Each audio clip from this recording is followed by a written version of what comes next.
हरे कृष्णा। आइए हम लोग थोड़ा दर्शनार्थी दर्शन कर लेते पहले।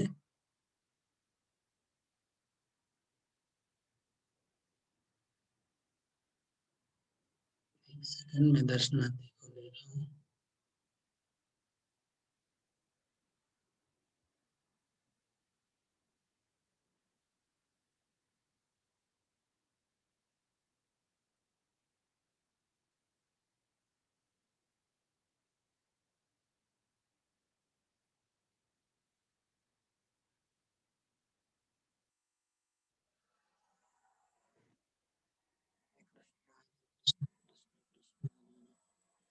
हरे राम हरे राम, राम राम हरे कृष्ण,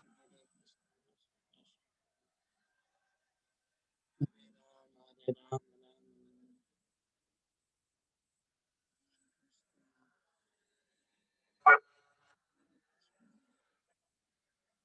राम हरि बोल।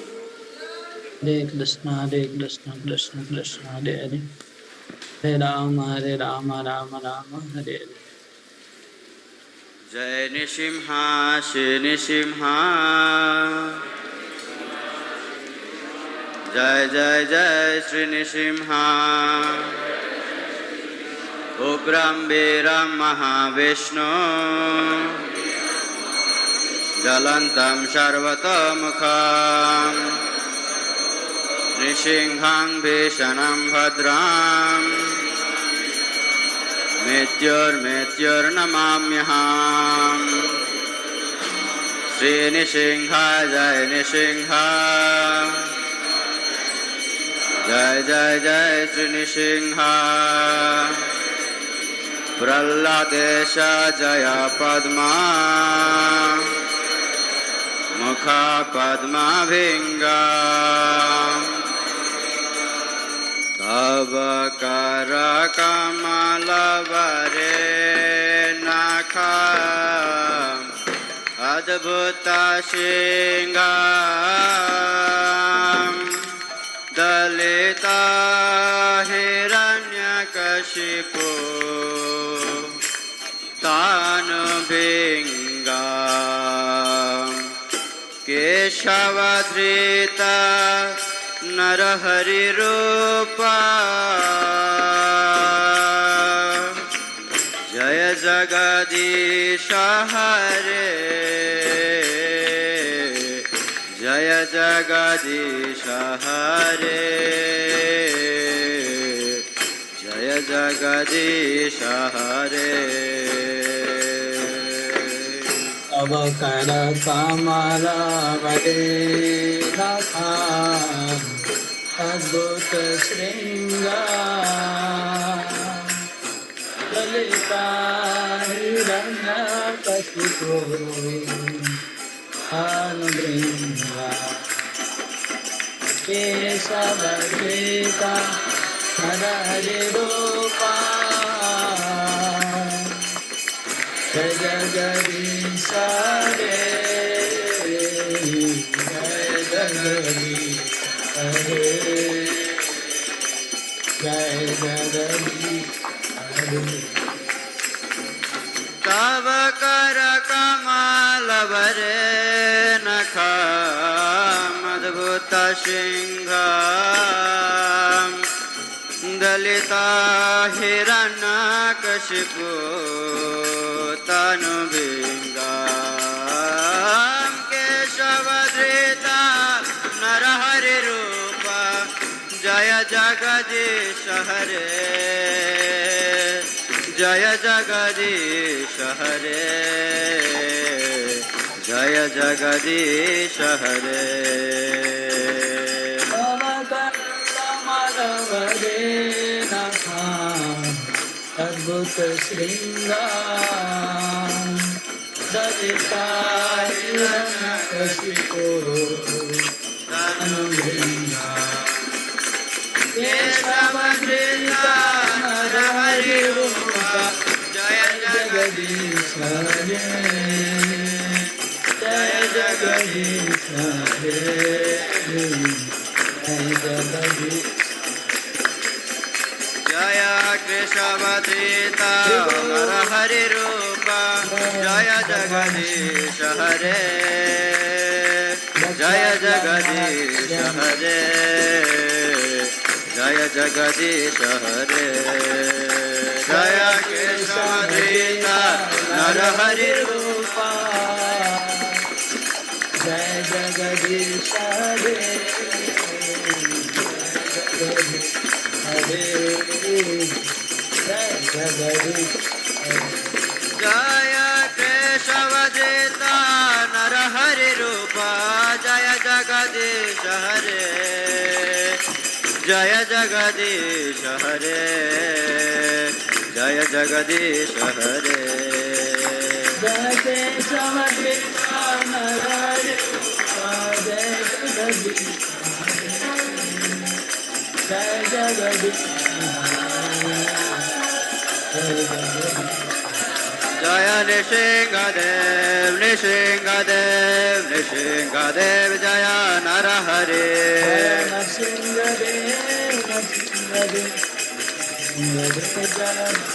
जय प्रहलाद महाराज जय प्रहलाद महाराज प्रहलाद महाराज जय प्रहलाद महाराज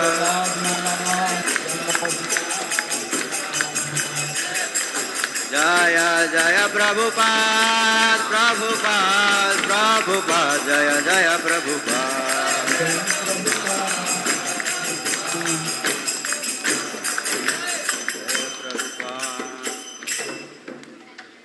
श्री श्री नृसिंहदेव भगवान की भरतराज प्रहलाद महाराज की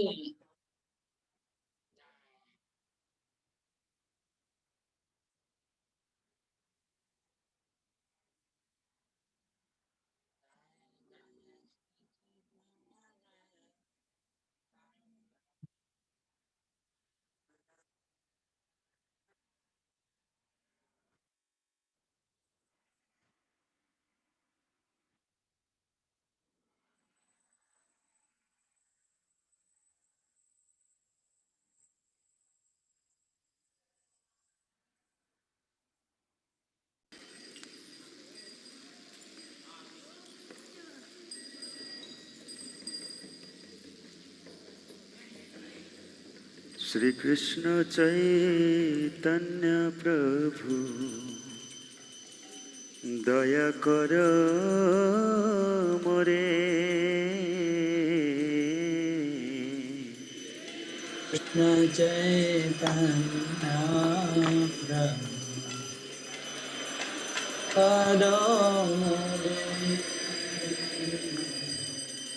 श्री कृष्ण चैतन्य प्रभु दया कर मोरे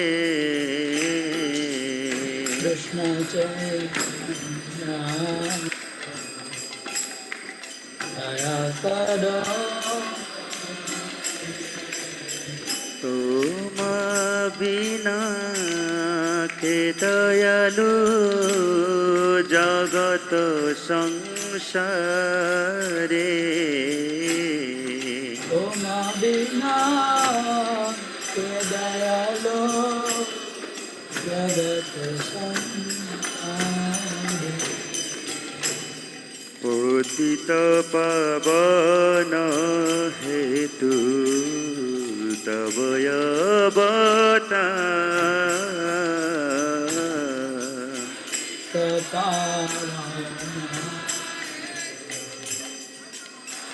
अवतार मो समपतित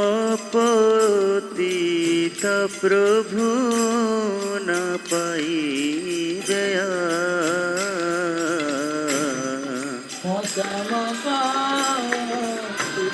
प्रभु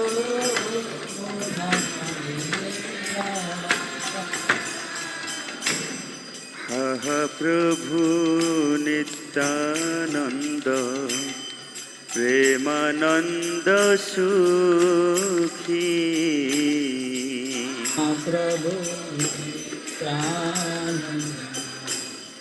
प्रेमानंद सुखी কৃপা বল কন কর আমি বড় দুঃখী কৃপা বল কন কর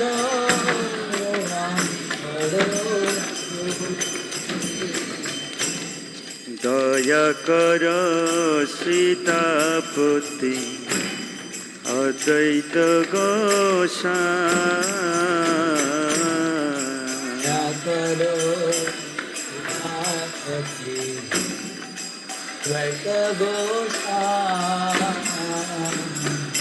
তব কৃপা বলে পাই চৈতন্য নেতা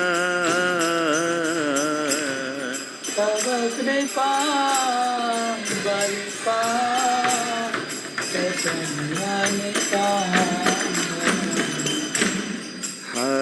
স্বরূপ সনাতন রূপ রঘুনা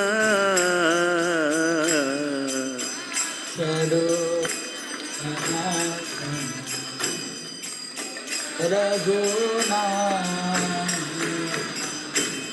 ভট্ট যুগ শ্রীজীব প্রভু লোকনা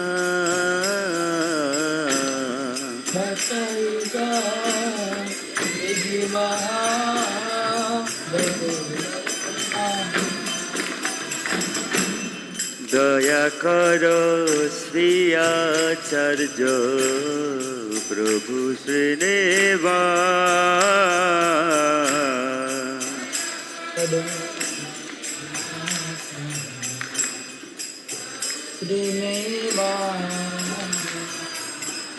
রামচন্দ্র সঙ্গ মাগে নরতমদা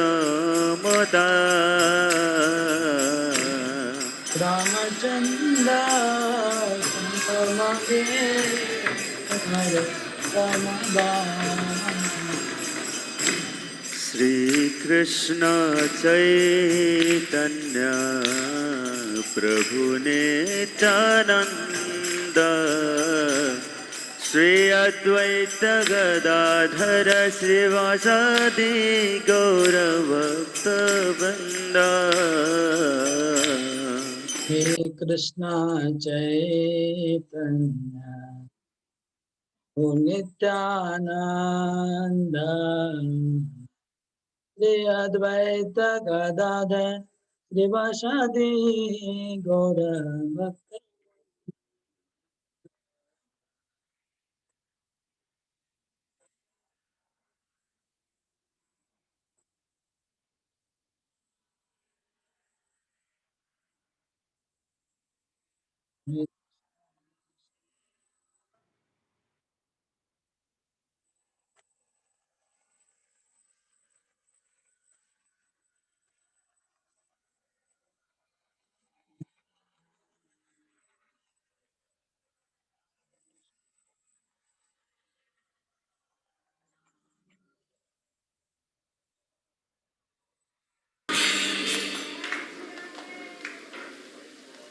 हरे कृष्णा कृष्ण कृष्ण हरे हरे हरे राम राम राम हरे हरे हरे बोल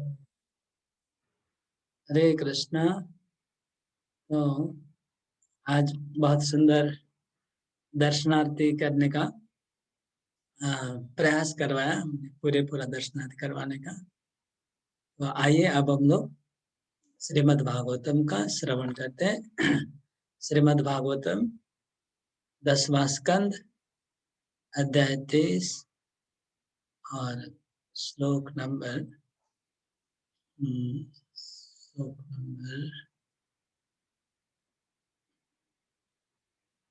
38 से आरंभ करते हैं। ओम अज्ञानतिमिरान्धस्य ज्ञानाञ्जनशलाकया चक्षुरुन्मीलितं येन तस्मै श्रीगुरवे नमः। श्रीचैतन्यमनोभीष्टं स्थापितं येन भूतले स्वयं रूप कदा मह्यं ददाति स्वपदान्तिकं। वन्देऽहं श्रीगुरो श्रीयुतपदकमलं श्रीगुरुन् वैष्णवांश्च श्री रूपम सागर जातम सगण रघुनाथान्वितं सजीवम साद्वैतम सावधूतम परिजन सहितम कृष्ण चैतन्य देवम श्री राधा कृष्ण पादान सगण ललिता श्री विशाखान्वितांश्च। जय श्री कृष्ण चैतन्य प्रभु नित्यानंद श्री अद्वैत गदाधर श्रीवासादि गौर भक्तवृंद। हरे कृष्ण कृष्ण कृष्ण हरे हरे, हरे राम राम राम हरे हरे। तो आइए हम लोग श्रीमद् भागवतम का शुरू करते हैं। आज का प्रातःकालीन कथा, ब्राह्मण पत्नियों को प्रति भगवान की कृपा, श्लोक नंबर 38। आप लोग थोड़ा रिपीट करिएगा देख के। अथानुस्मृत्यो विप्रास्ते अन्वतप्यङ्कृतागश यद्विश्वेश्वरयोर्याञ्चान् अहन्मानविडम्बयो। अथानुस्मृत्य विप्रास्ते अन्वतप्यङ्कृतागश यद्विश्वेश्वरयो याञ्चान् अहन्मानविडम्बयो। अथानुस्मृत्य विप्रास्ते अन्वतप्यङ्कृतागश यद्विश्वेश्वरयो याञ्चान् अहन्मानविडम्बयो।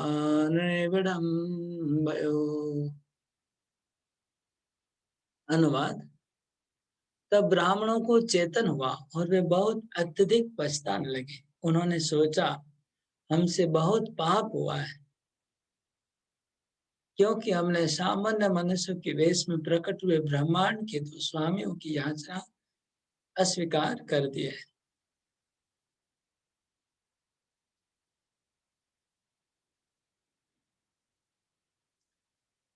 तो इसके बाद कहते हैं कि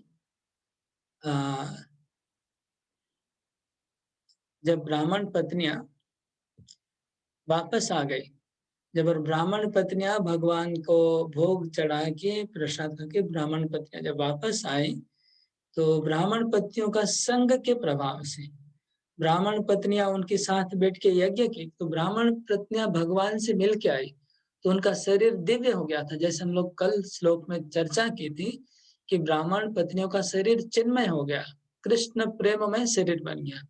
तो जो कृष्ण प्रेम में जो उनका शरीर था, उस शरीर के साथ वो ब्राह्मणों के साथ बैठ के यज्ञ करती हैं, तो उनके संग के प्रभाव से ब्राह्मणों की चेतना भी शुद्ध हो गई, ब्राह्मणों की बुद्धि आ गई, ब्राह्मणों की चेतना ठीक हो गई, उनका विचार बदल गया और उनको मन में अपने दोष को, अपने त्रुटि को समझ में आ गया ब्राह्मणों को।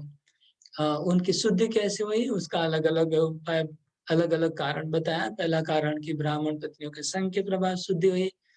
दूसरा,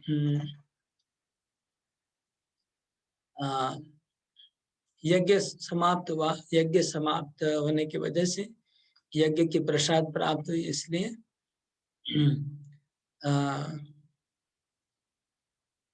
यज्ञ का फल के स्वरूप उनकी चित्त शुद्धि हुई। इस प्रकार अलग अलग कारण बताया। तो पत्नियों के संग से, जो उनकी प्रेम में शरीर था, उनके संग से ब्राह्मणों के हृदय में दुर्वासना थी, जो भौतिक जगत को भोग करने की जो वासना होती है, वासना क्षय हो गया, वासना का क्षय हो गया।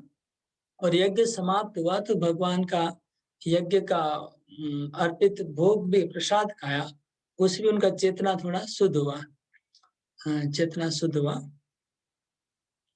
इस तरह से उनका हृदय शुद्ध हुआ। तो अथा अनुस्मृत्यो, तब वो लोग सोचने लगे। जब उनको यज्ञ समाप्त हुआ, यज्ञ का प्रसाद खाया, ब्राह्मण पत्नियों का संग से चेतना शुद्ध हुआ, तब अनुस्मृत्यो, सोचने लगी ब्राह्मण पत्नियां, तब सोचने लगी। अथा अनुस्मृत्यो, अथ मतलब इसके बाद, यज्ञ समाप्त होने बाद, अनुस्मृत्य विप्रास्ति अन्वतप्यन कृतागसा। अब वो लोग सोचने लगे मन में कभी कभी अपराध हो जाते तो बाद में विचार आता है, अपराध कर लेते हो, अपराध करने के समय, गलती होने के समय ख्याल नहीं रहता है, लेकिन बाद में जब मन ठंडा होता है तब ख्याल आता है कि मैंने बड़ा गलती कर दिया, मैंने बड़ा अपराध कर दिया। ऐसा कई बार होता है हम लोग के जीवन में भी। तो इस तरह से ब्राह्मणों को यज्ञ समाप्ति के बाद विचार आया और अन्वतप्यता मतलब बहुत अफसोस करने लगे, पश्चाताप करने लगे। तो कभी कभी अपराध हो जाता है, अपराध को धोने का, पाप को धोने का सबसे बड़ा उपाय होता है पश्चाताप। पश्चाताप करने से जितना अच्छा पाप का धुलाई होता है, उसका दूसरा कोई भी प्रोसेस इतना अच्छा धुलाई नहीं होता है। तो लोग ने पश्चाताप किया। कृतागर्ष मतलब अपराध, आगर्ष मतलब अपराध। तो उनको लगा कि हम लोग ने बड़ा अपराध कर दिया, हम लोग से बहुत बड़ा अपराध हो गया है। जैसे परीक्षित महाराज ने जब सम्यक ऋषि के गले में वो सांप डाल दिया था, भूखे थे, प्यासे थे, लेकिन जब घर वापस गए, घर पे जब सिंहासन पे बैठे, खाना पीना खाया, तब उनको याद आया कि मैंने अपराध कर दिया। तो ऐसे इनको बाद में पता चला, अन्वतप्यत कृतागश यदि यद विश्वेश्वरयांचा महान नडम्बयो। तो उन्होंने क्या विचार किया, क्या अपराध हुआ कि विश्वेश्वरेश्वर,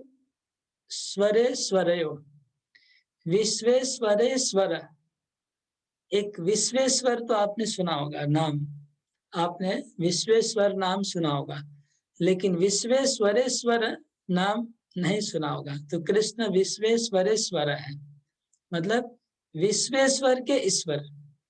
तो विश्वेश्वर कौन है? विश्वेश्वर है ब्रह्मा विष्णु महेश, ये विश्वेश्वर है। विश्व के ईश्वर विश्वेश्वर। तो महेश को भी विश्वेश्वर कहते हैं, ब्रह्मा जी को, नारायण को, विष्णु को। तो नारायण के भी नारायण है, नारायण के भी ईश्वर है, इसलिए विश्वेश्वरेश्वर।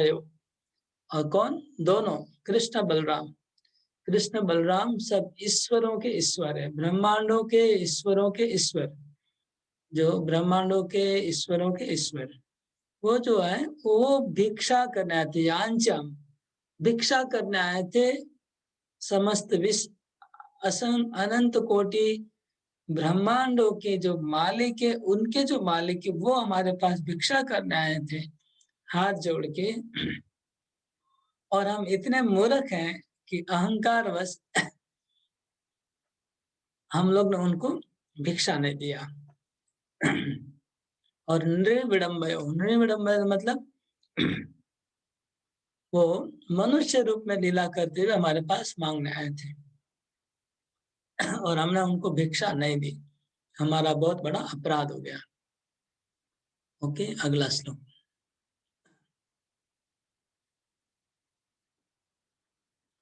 दृष्ट्वा स्त्रीणां भगवती कृष्णे भक्तिम् अलौकिकीम् आत्मानं च तया हीनम् अनुतप्त्या व्यगर्हयन्। दृष्ट्वा स्त्रीणां भगवती कृष्णे भक्तिरलौकिकीम् आत्मानं च तया हीनम् अनुतप्ता व्यगर्हयन्। दृष्ट्वा स्त्रीणां भगवती कृष्णे भक्तिरलौकिकीम् आत्मानं च तया हीनम् अनुतप्ता व्यगर्हयन्। अपनी पत्नियों की पूर्ण पुरुषोत्तम भगवान कृष्ण के प्रति दिव्य प्रेम भक्ति और अपने को उस भक्ति से विहीन देखकर ब्राह्मणों को अति खेद हुआ और अपने आप को धिक्कारने लगे। तो दृष्ट्वा स्त्रीणाम भगवती कृष्ण भक्ति अलौकिकीम। ब्राह्मणों ने देखा, दृष्टवा मतलब देखा अपनी आंखों से, स्त्रीणाम स्त्रियों की, भगवती कृष्ण कृष्ण भगवान के प्रति भक्तिम अलौकिकीम अलौकिक भक्ति देखी। उन ब्राह्मणों ने अपनी स्त्रियों के अंदर श्री कृष्ण भगवान के प्रति अलौकिक भक्ति का दर्शन किया। उनकी स्त्रियों के जो कृष्ण के साथ मिले हैं, उनके अंदर जो प्रेम उत्पन्न हुआ है, प्रेम का जो उनका शरीर था, भगवान के भक्ति के द्वारा उनके शरीर में रोमांच होता है, आंखों में आंसू आते हैं, जो भाव अलग अलग प्रकट हो रहे हैं, उसको अपनी आंखों से जब देखा उन्होंने कि इनकी तो अलौकिक भक्ति है। अलौकिक भक्ति का तात्पर्य कहते हैं कि इस लोक व परलोक की कोई आशा उपेक्षा करने वाले, मतलब लोग क्या सोचेंगे कि नहीं सोचेंगे ये आशा नहीं, और उनको स्वर्ग नरक की कोई कल्पना नहीं करते हैं। वो अलौकिक भक्ति है, जो दिव्य भक्ति, दिव्य प्रेमा भक्ति। और आत्मानम च तया हीनम, और देखेंगे हमारे पास इतनी भी भक्ति नहीं है। इनके पास जितनी भक्ति है, हमारी पत्नियों के पास जितने प्रमाण में भक्ति है, जितनी हाई क्वालिटी की भक्ति है, उसका एक अंश भी हमारे में नहीं है। बिल्कुल हम लोग अधम है, पापी है, अभक्त है, और हमारी पत्नियां कितनी महान है, कितनी भक्तिमय है। ऐसा सोच करके वो लोग बहुत बहुत अपने आप को धिक्कार करने लगे। लिखा है आ, आत्मा अनुतप्त्या व्यगरहयन्, अपने आप को धिक्कार किया। उन ब्राह्मणों ने अपने आप को धिक्कार किया। तो कभी कभी हम लोग अपने आप को धिक्कार करते हैं, खुद को धिक्कार करते हैं। कब करते हैं? जब अपने आप को मूर्ख पाते हैं, अपने आप को कोई अपनी गलती पकड़ में आती है, अपना दोष समझ में आता है, अपना अपराध समझ, तब अपने आप को धिक्कार करते हैं। लोग वैसे जनरली दूसरों को धिक्कार करते रहते हैं, लेकिन हमें भक्तों को अपने आप को धिक्कार करना भी सीखना चाहिए। हम लोग अपने आप को, अपने मन को धिक्कार करना चाहिए, अपनी बुद्धि को धिक्कार करना चाहिए। भगवान की भक्ति में जो बाधा अपना मन और शरीर और बुद्धि जब देती है, तो अपने आप को धिक्कार करना चाहिए, अपने आप को कोसना चाहिए, डांटना चाहिए। तो जो व्यक्ति अपने आप को डांटता है, अपने आप को कोसता है, अपने आप को दंड देता है, स्वयं अपने आप को दंड देता है, वो बहुत आगे बढ़ सकता है भक्ति में। तो ब्राह्मण लोग अपने आप को धिक्कार देने लगे, अब अपने आप को अफसोस करने लगे। तो कैसे धिक्कार करते हैं अगले श्लोक में? दिग्जन्मानस्त्रिवृत् त्रिवेद्यत्तत् दिग्व्रतं दिग्बहुज्ञताम् दिक्कुलं दिक्क्रियादाक्ष्यं विमुखाये त्वदोक्षजे। दिग्जन्मानस्त्रिवेद्यत्तत् दिग्व्रतं दिग्बहुज्ञताम् दिक्कुलं दिक्क्रियादाक्ष्यं विमुखाये त्वदोक्षजे। दिक्जन्मानस्त्रिविधवृत्तं दिक्व्रतं दिक्बहुज्ञतां दिक्कुलं दिक्क्रियादाक्ष्यं विमुखाये त्वदोक्षजे। ब्राह्मणों का धिक्कार है हमारे 3 बार जन्म को, धिक्कार है हमारे ब्रह्माचार्य को, धिक्कार है हमारे विद्वत्ता को, धिक्कार है हमारे उच्च कुल का, धिक्कार है हमें यज्ञ अनुष्ठान में निपुणता को। इन सब को धिक्कार है क्योंकि हम विमुख है भगवान के। तो ऐसे एक आचार्य का बहुत सुंदर श्लोक है, दिक दिक दिक दिक्ताम दिक्ताम, ऐसे एक सुंदर श्लोक है, हमको याद नहीं है, कि अपने आप को धिक्कार कर रहे हैं। तो ब्राह्मण कहते कि हमारा जन्म धिक्कार है, हमारी विद्या धिक्कार है, हमारा कुल को धिक्कार है, हमारी उच्च ज्ञान का धिक्कार है, हमारा दक्षता को धिक्कार है, सब धिक्कार है। क्योंकि हमारे भगवान के प्रति भक्ति में हम फेल हो गए, असली जगह हमारा फेल हो गए, पूरा ज्ञान बेकार है, असली समय में हम फेल हो गए। तो अपने आप को धिक्कार देते हैं, धिक जन्म, हम लोग का जन्म को धिक्कार है। क्यों ऐसा धिक्कार करें? क्योंकि 3 प्रकार का जन्म को धिक्कार है, ऐसे ब्राह्मण लोग कहते हैं। तो त्रिवृत जन्म, 3 प्रकार का जन्म क्या होता है? तो आचार्य बताएं, एक माता पिता के, माँ के गर्भ से जन्म होता है, शोक्र जन्म, पहला जन्म, तो त्रिविध जन्म। दूसरा जन्म होता है सावित्री जन्म। सावित्री मतलब जब जो पोयता पहनते हैं, हाँ पोयता होता है, उपनयन होता है। उपनयन के समय जो हम द्विज बनता है कोई व्यक्ति, उसको दूसरा जन्म कहते हैं, सावित्र, उससे द्विज बनता है। उपनयन पहनते हैं, जनोई पहनते, पोइता पहनते और वेद अध्ययन करने का अधिकार मिलता है। तो वेद का अध्ययन करके जब विद्वान हो जाते हैं, फिर वो यज्ञ करते हैं। तो यज्ञ करने फिर दूसरा एक दोबारा दीक्षा होता है। तो वो जो दीक्षा होता है वो फिर जन्म हो गया, दीक्षा का जन्म हुआ। इस पर याज्ञिक जन्म कहते हैं उसको। तो ये 3 प्रकार का जन्म हो गया। एक शौक्र जन्म पिता माता से, सावित्र जन्म जो पोइता पहनते हैं, यज्ञोपवीत जनोय, और वो याज्ञिक जन्म जब यज्ञ करने का योग्यता प्राप्त होता है, यज्ञ करने का अधिकार मिलता है, दीक्षा जिसको कहते हैं। तो 3 प्रकार का जन्म हमारा अधिकार है। तो इन ब्राह्मणियों का तीनों प्रकार का जन्म नहीं हुआ है। जो पहला जन्म है उसमें भी जाति संस्कार होता है, वो जनरली पुरुषों के लिए होता है, तो वो संस्कार इनका नहीं हुआ है। नारी लोग के सब संस्कार नहीं होते हैं, तो जन्म संस्कार भी ठीक से उनका नहीं हुआ है। फिर उनका उपनयन नहीं हुआ है, इन लोग का ब्राह्मण पत्नियों का उपनयन संस्कार नहीं हुआ है, और याज्ञिक दीक्षा भी नहीं हुआ। तो तीनों प्रकार का जन्म से एटलीस्ट ये इनको नहीं हुआ है ब्राह्मण पत्नियों का। भले शुक्र जन्म हो सकता है, मान सकते कि हो गया, लेकिन जन्म संस्कार फिर भी नहीं हुआ। बाकी 2 जन्म तो बिल्कुल नहीं हुआ। तो हमारा 3 प्रकार का जन्म को धिक्कार है। हम लोग द्विज और त्रिज कहलाते हैं, वो बेकार है। जबकि ब्राह्मण पत्नियां का एक ही जन्म हुआ है माता पिता से, बाकी 2 जन्म नहीं हुआ है, फिर भी हमसे एडवांस हो गई। हाँ, उनको कृष्ण के प्रति जो जीवन का लक्ष्य है वो उनको प्राप्त हो गया, कृष्ण की प्रेम भक्ति प्राप्त करने। दिक जन्म न त्रिवृत्या तद, उसके बाद दिक व्रतम, उन लोगों ने व्रत पालन किया है। ब्राह्मणों ने बहुत प्रकार के व्रतों का आचरण किया है जो ब्राह्मणियों ने नहीं किया होगा, ऐसे ऐसे व्रत पालन किया है। उन सिर्फ व्रतों को धिक्कार है, क्योंकि व्रत करने का उद्देश्य होता है भगवान की प्रेम प्राप्त करना, तो वो भी व्रत को भी धिक्कार है। दिक बहुज्ञता, हमारे बहुज्ञता मतलब विद्वत्ता, ज्ञान को, पंडिताई को, हमारे पांडित्य को धिक्कार है, हमारे ज्ञान को धिक्कार है, हमारी विद्वत्ता को धिक्कार है। ये ब्राह्मणिया पांडित्य नहीं है ब्राह्मणियों में, उनमें ज्ञान नहीं है, उनमें कोई ऐसा विद्वत्ता नहीं है, लेकिन फिर भी ज्ञान का, पांडित्य का, विद्वत्ता का जो लक्ष्य है कृष्ण का, कृष्ण भगवान है, वो जानना है, वो लोग जान गए, हम लोग नहीं जान पाए। तो इनको बहुत धन्य है ब्राह्मण पत्नियां, और हम लोग को धिक्कार है जो हम इतना ज्ञान प्राप्त करके, इतना विद्वान होकर के कि असली से में जो कृष्ण जो भगवान है उनको हम पहचान नहीं पाए, और पहचानने के बाद भी उनको हमने सेवा नहीं की। हम क्या करना चाहिए नहीं करना चाहिए, विवेक हमारा खो गया राइट टाइम में।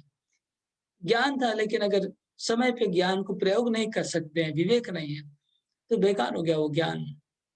इसलिए धिक बहुज्ञता, बहुत ज्ञान हमने प्राप्त किया, वेद वेदांत अध्ययन किया, उपनिषद पुराण सब अध्ययन किया, जो ब्राह्मण पत्नियों ने नहीं किया था अध्ययन, फिर भी वो पास हो गई, हम फेल हो गए। धिक धिक बहुज्ञता, धिक कुलम, हमारे ऊंचे कुल में जन्म लेना धिक्कार है। ब्राह्मणों को ऊंचे कुल में जन्म का भी गर्व रहता है कि हम ये भट्टाचार्य हैं, चट्टोपाध्याय हैं, बंदोपाध्याय, बड़े बड़े ब्राह्मण के टाइटल होते हैं, वो हम सब बेकार हो गए टाइटल सब।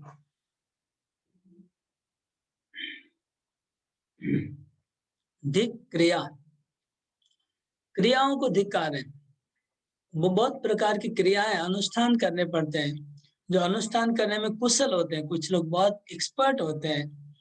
दाक्षम, दाक्षम मतलब कुशलता।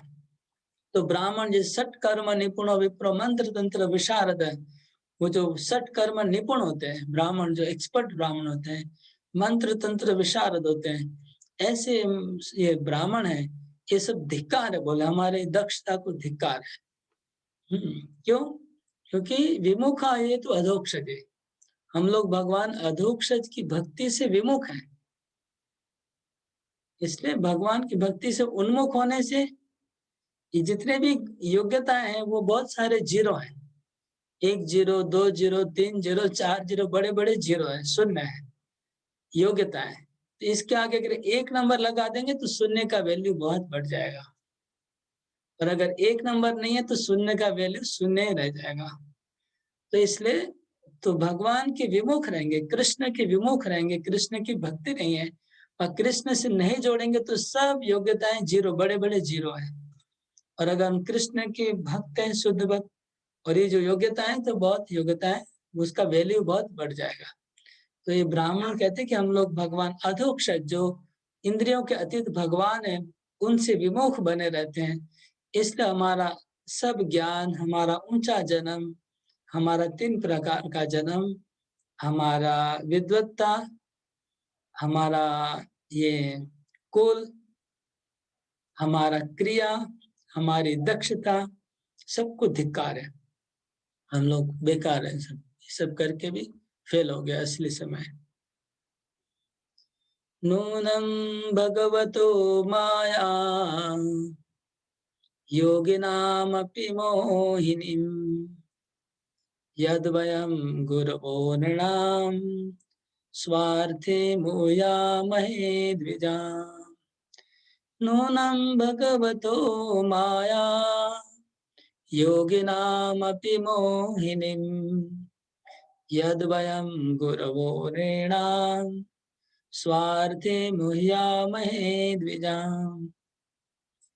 भगवान की माया शक्ति बड़े बड़े योगियों को मोह लेती है, तो हमारी क्या विषाद।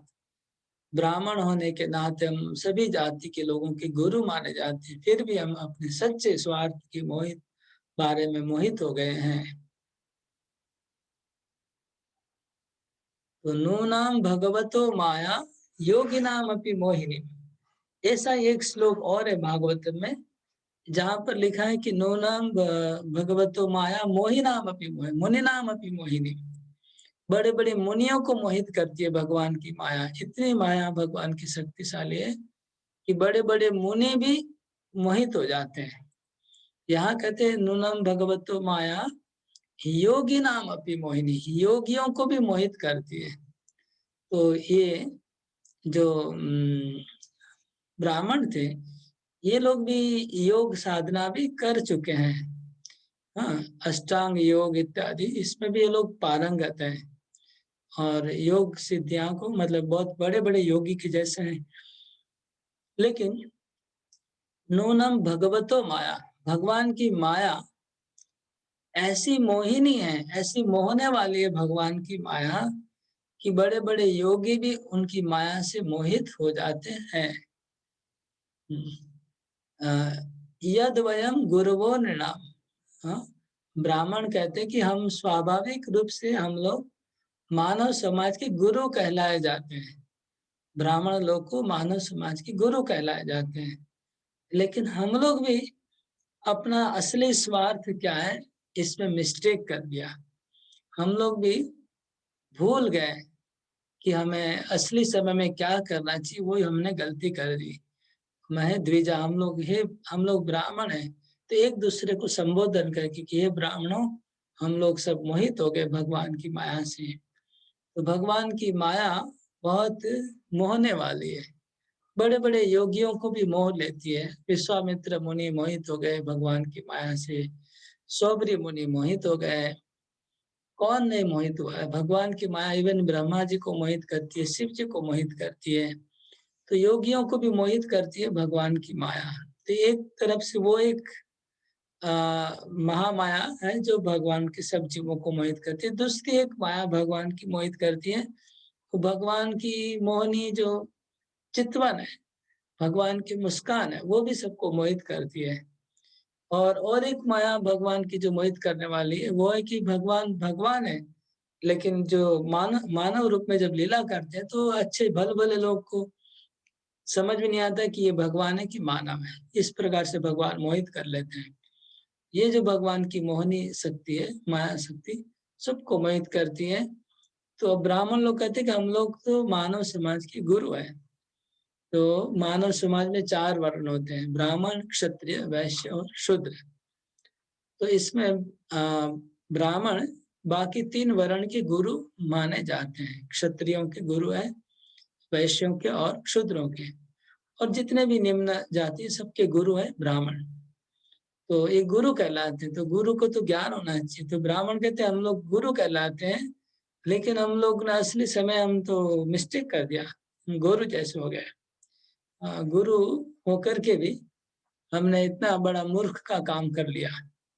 स्वार्थ मोया महेन्द्र, असली स्वार्थ में हम लोग मोहित हो गए। मोहित होकर के हम लोग असली काम ठीक से नहीं कर पाए। तो इस तरह से ब्राह्मण लोग अपने आप को धिक्कार रहे हैं।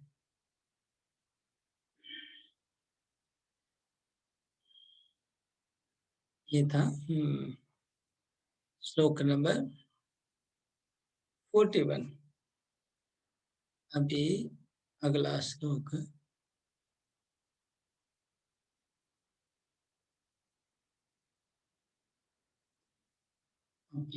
श्लोक नंबर 42। अहो पश्यत नारीणाम् अपि कृष्णे जगद्गुरो दुरंत भावं यो विद्यन् मृत्युपाशान् गृहाभिधान्। अहो पश्यत नारीणाम् अपि कृष्णे जगद्गुरो दुरंत भावं यो विद्यन् मृत्युपाशान् गृहाभिधान्। अहो पश्यत नारिणाम् अपि कृष्णे जगद्गुरो दुरंत भावं यो विद्यन् मृत्युपाशान् गृहाभिधान्। जरा इन स्त्रियों के असीम प्रेम को तो देखो। इन्होंने अखिल विश्व के आध्यात्मिक गुरु भगवान के प्रति कितना प्रेम उत्पन्न करके रखा है। इस प्रेम ने गृहस्थ जीवन के प्रति उनकी आसक्ति मृत्यु के बंधन को तोड़ के छिन्न भिन्न कर दिया है। तो ब्राह्मण कहते कि देखिए, हम लोग तो तथाकथित ब्राह्मण है, उच्च कुल में जन्म हुआ है, हमारा 3 प्रकार का जन्म हुआ है, षट कर्म में निपुण है, बड़ी बड़ी शिखा है, बड़े बड़े पंडित, बड़े बड़े यज्ञ करने वाले हैं, लेकिन हम बेकार है। हम लोग ने असली समय भगवान को भिक्षा ही नहीं दिया, भगवान को हमने रिस्पेक्ट नहीं किया, भगवान को अपमान कर दिया, भगवान का स्वागत नहीं किया। इतना बड़े अपराधी। और ये जो स्त्रियां हैं, अहो पश्यत नारिणा, ये नारी जाति स्त्री जाति है, ये लोग हमारी पत्नियां। लेकिन इनको देखिए, इनको कृष्ण के प्रति, जगत गुरु के प्रति इनकी भक्ति कितनी महान है, इनको कितनी बहुत असीम भक्ति है। अभी नारियों, यद्यपि शरीर स्त्री शरीर में है ये लोग, इनका कोई संस्कार नहीं हुआ जैसे हमारा संस्कार। इन्होंने कोई वेद अध्ययन नहीं किया, इन्होंने यज्ञ नहीं किया, इन्होंने कोई व्रत या तपस्याएं नहीं की है, लेकिन इनकी कृष्ण के प्रति भक्ति कितनी अगाध भक्ति, अगाध भक्ति है। दुरंत भावम, इनकी कैसी भक्ति है? दुरंत भक्ति। जैसे दुरंतो एक्सप्रेस होता ना, दुरंतो एक्सप्रेस मतलब यहाँ से जो स्टार्ट करेगा हावड़ा से, तो सीधा जाके दिल्ली में रुकेगा, कहीं बीच रुकेगा नहीं, नॉन स्टॉप जाएगा। तो इनका भक्ति भी दुरंत भाव में। दुरंत भाव में तो ऐसी ट्रेन है जो गंगा जैसे हिमालय से निकलती है तो समुद्र में पहुंचती है, बीच में कहीं रुकने वाले नहीं है। तो इनकी दुरंत भाव भक्ति ऐसी है। तो दुरंत एक्सप्रेस अच्छा मिल गया एग्जाम्पल यहाँ पर। दुरंत भावम, इनका भाव कैसा? दुरंत है, मतलब ये लोग घर से निकले हैं तो बीच में रुकने वाले नहीं है। पतियों ने रोका तो रुकी नहीं, पिता ने रोका तो रुकी नहीं, हाँ भाई ने रोका तो नहीं रुकी, पुत्रों ने किसी के रोकने से नहीं रुकी, सीधा कृष्ण रूपी सागर में पहुंच गई। जैसे गंगा हिमालय से बह के सागर में पहुंचती है, इसी प्रकार ब्राह्मण पत्नियां अपने किसी के रुकावट से रुके नहीं और पहुंच गई। इसको कहते हैं सुखदेव गोस्वामी दुरंत एक्सप्रेस, तो दुरंत भावम। तो ब्राह्मणों ने कहा कि इन ब्राह्मण पत्नियां हमारी पत्नियां नारी हैं, लेकिन इनकी भक्ति एकदम दुरंत है, दुरंत एक्सप्रेस वाली है। और ये दुरंत भाव, इस दुरंत भाव के द्वारा उन्होंने काट दिया। किसको काट दिया? मृत्यु पाश को काट दिया।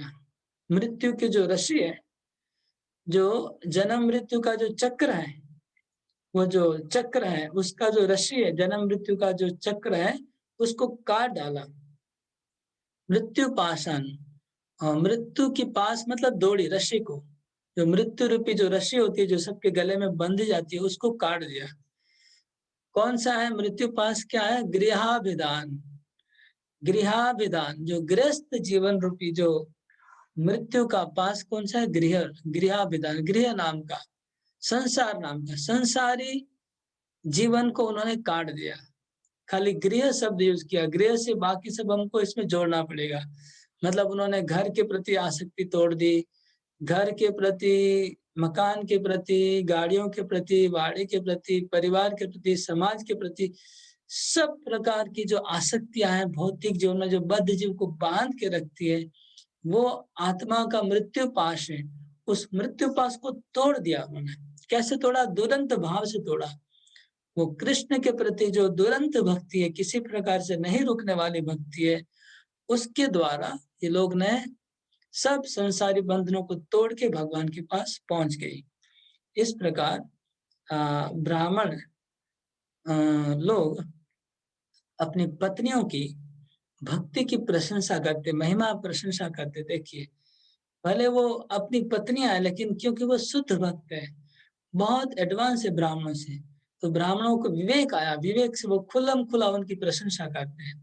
पहले जिनको उन्होंने घर में बांध के रखा था, रोक के रखा था, जिनको छोड़ नहीं रहे थे, उन्हीं ब्राह्मण पत्नियों को अभी ये लोग इतनी प्रशंसा करें। इनकी कृपा से ही ब्राह्मणों की भक्ति आएगी, उनको भी भक्ति मिलेगी। तो यहाँ पर तात्पर्य में लिखा है कि श्री विश्वनाथ चक्रवर्ती ठाकुर के अनुसार घर लौटने पर इन महिलाओं में दिव्य भाव का लक्षण प्रकट होने लगा। जब ये महिलाएं घर पहुंचती है तो उनके शरीर में कंपन हो रहा था, आंखें में आंसू बह रहा था, मैंने थोड़ा देर पहले ही बताया, अंदाज से बताया, रोमांच हो रहा था, विवरणता हो रही थी। ये सब उन्होंने देखा, उन्होंने देख के आश्चर्य हो गए कि इनकी भक्ति कितनी महान है।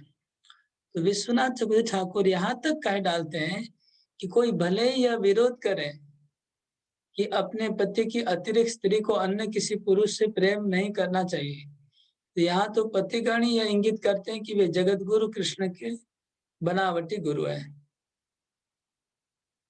जो सारे ब्रह्मांड के शिक्षक और आध्यात्मिक गुरु है।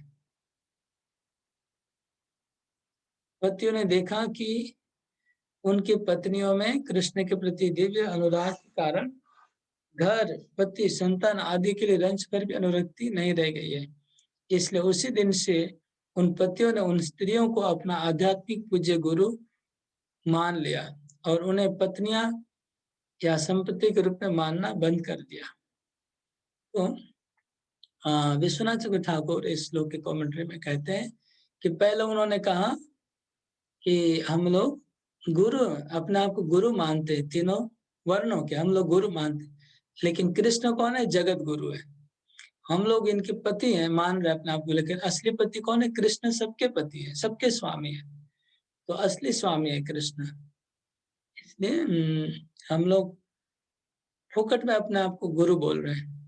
हम लोग मूर्ख है लेकिन अपने आप को गुरु बोलते हैं, और असली गुरु तो कृष्ण है। तो असली गुरु तो एक्चुअली ब्राह्मण पत्नियां है, उनको ज्ञान असली, वो लोग गुरु बनने लायक है, हम लोग गुरु नहीं है। ऐसा उनको अनुभव हुआ, ज्ञान हुआ ब्राह्मण पत्नियों को, सॉरी ब्राह्मणों को। इस प्रकार देखिए, अगर किसी को अपने परिवार में कोई शुद्ध भक्त मिल जाए तो उसका जीवन धन्य हो जाता है। चाहे वो पत्नी शुद्ध भक्त हो, चाहे पति हो, चाहे पुत्र हो। अगर एक व्यक्ति भी परिवार में शुद्ध भक्त बन जाता है तो परिवार के सबको फायदा होता है, उसके संग में, उसके सहवास में सबको फायदा होता है। और शुद्ध भक्त अपने संग के द्वारा, अपने वाणी के द्वारा, अपने चारों ओर सबका हमेशा मंगल करता रहता है, सबको भक्ति में आगे बढ़ाता रहता है। तो ब्राह्मणों को अपनी पत्नियों को गुरु मानने लगे हृदय से कि ये हमारे गुरु के जैसी है, उनको कृष्ण प्रेम प्राप्त हो गया है। हरे कृष्ण कृष्ण कृष्ण हरे हरे, हरे राम राम राम हरे हरे। आज मैं यहाँ रखता हूँ, कल फिर से हम लोग आगे बढ़ेंगे। और भी कुछ श्लोक है जिसमें ब्राह्मण पत्नियों की महिमा ब्राह्मण लोग गा रहे हैं, हम लोग आगे सुनेंगे। ठीक है, हरे कृष्ण। कोई प्रश्न होगा तो आप लोग कमेंट सेक्शन में लिख दीजिए। मैं बाद में ले लेता हूँ, क्वेश्चन बाद में लूंगा। जय श्री श्री राधा माधव की जय, पंडित भगवान की जय, नरसिंह भगवान की जय। आज हमने प्रारंभ में दर्शनार्थी पूरा दिखाया सबको। आप लोग अगर डेली दर्शनार्थी देखना चाहते हो, थोड़ा आगे ज्वाइन करिएगा। मैं थोड़ा 10-15 मिनट पहले स्टार्ट कर दिया आज दर्शनार्थी दिखाने के लिए, और मिस किया होगा तो आप दोबारा भी चालू करके देख पाएंगे। हरे कृष्णा, बहुत बहुत धन्यवाद। जी।